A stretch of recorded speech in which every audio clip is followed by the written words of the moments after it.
Bismillahirrahmanirrahim. Pada suatu hari Rasulullah SAW ditemui oleh malaikat Jibril.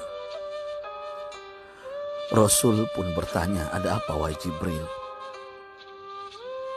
Jibril menjawab, "Wahai Muhammad, sesungguhnya hari ini Allah Subhanahu wa Ta'ala sedang mengobarkan nyala api neraka, dan seluruh para malaikat amat ketakutan. Mereka tidak tahu harus bagaimana. Untung aku ingat," kata Jibril, "bahwa engkau Muhammad adalah sumber cinta dan sayang Allah Subhanahu wa Ta'ala kepada alam semesta. Dengan alasan itu aku kesini, bertabaruk mengambil berkah dengan cinta Allah kepada dirimu, ya Rasulullah, ya Muhammad." Rasulullah terdiam beberapa saat, kemudian bertanya lagi, "Hai Jibril, ceritakan padaku bagaimana neraka itu sesungguhnya." Jibril menjawab, "Wahai Muhammad, neraka itu bagaikan lubang-lubang yang terdiri dari 7 tingkat.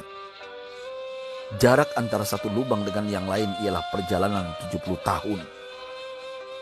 Lubang paling bawah adalah lubang yang paling panas." Nabi SAW meneruskan pertanyaannya, "Lalu siapakah penghuni lubang-lubang neraka itu, wahai Jibril? Sampaikan kepadaku, Jibril." Jibril menjawab, "Lubang yang paling bawah diciptakan untuk orang-orang munafik. Lubang yang berikutnya untuk penyembah berhala. Lalu untuk penyembah bintang dan matahari." Jibril terus menerangkan penghuni tingkatan neraka hingga lubang yang kelima dan yang keenam dihuni oleh umat Nasrani. Setelah menjelaskan penghuni 6 tingkatan neraka, Jibril diam cukup lama. Rasulullah SAW penasaran dan bertanya kepada Jibril, "Wahai Jibril, siapakah penghuni neraka yang ke-7?" Jibril diam saja tidak menjawab. Rasulullah SAW mengulangi pertanyaannya, tapi Jibril tetap diam. Rasulullah tambah penasaran dan mendesak Jibril agar dijawab pertanyaannya.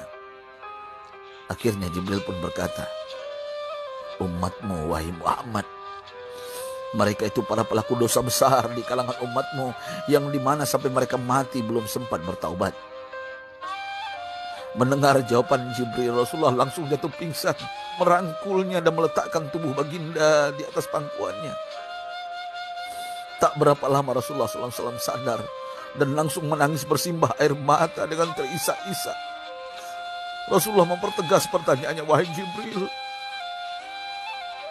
apakah benar ada di antara umatku yang masuk neraka?"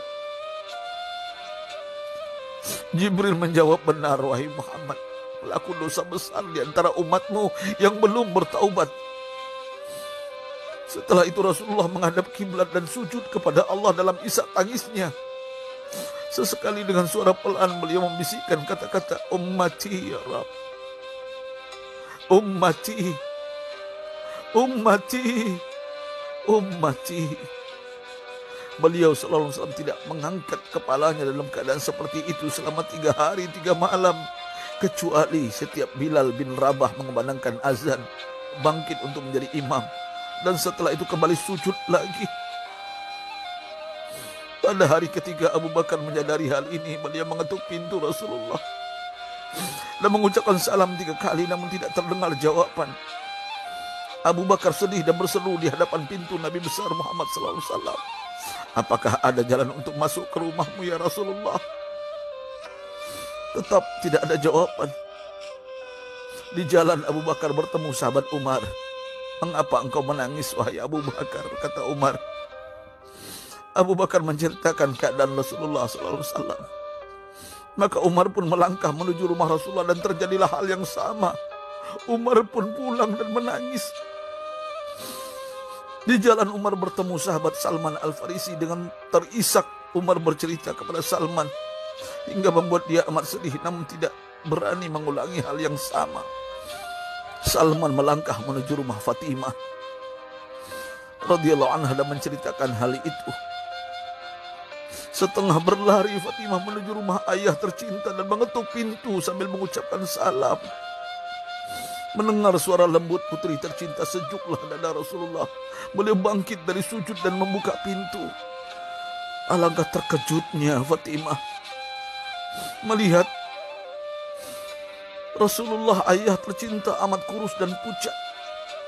Fatimah memeluknya lalu menangis. Wahai ayah, apa yang terjadi?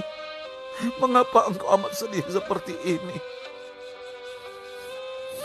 Rasulullah kembali menangis dan berkata dengan suara lirih, wahai Fatimah, belahan jiwaku, bagaimana mungkin aku tidak sedih sedangkan Jibril mengatakan akan ada kelak umatku yang akan masuk neraka. Subhanallah, betapa besar cinta Rasulullah kepada kita umatnya. Sahabatku, Rasulullah mencintai kita. Antaman ma'aman ahbabta, engkau akan berkumpul dengan orang yang kau cintai. Mari kita mencintai baginda Nabi besar Muhammad SAW yang mencintai kita umat yang tidak rela kita masuk neraka. Mari kita mencintai beliau dengan berselawat, Allahumma sholli ala Sayyidina Muhammad wa ala ahli Sayyidina Muhammad. Allahumma sholli wa sallim ala Sayyidina Muhammad karimil aba wal ummahat. Allahumma sholli ala Sayyidina Muhammad wa alihi wa sahbihi wa sallim.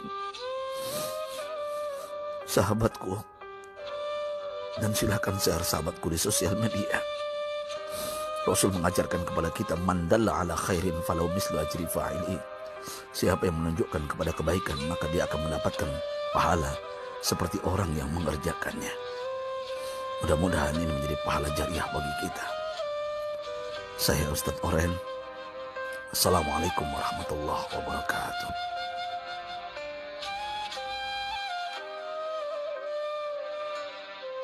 Yeah.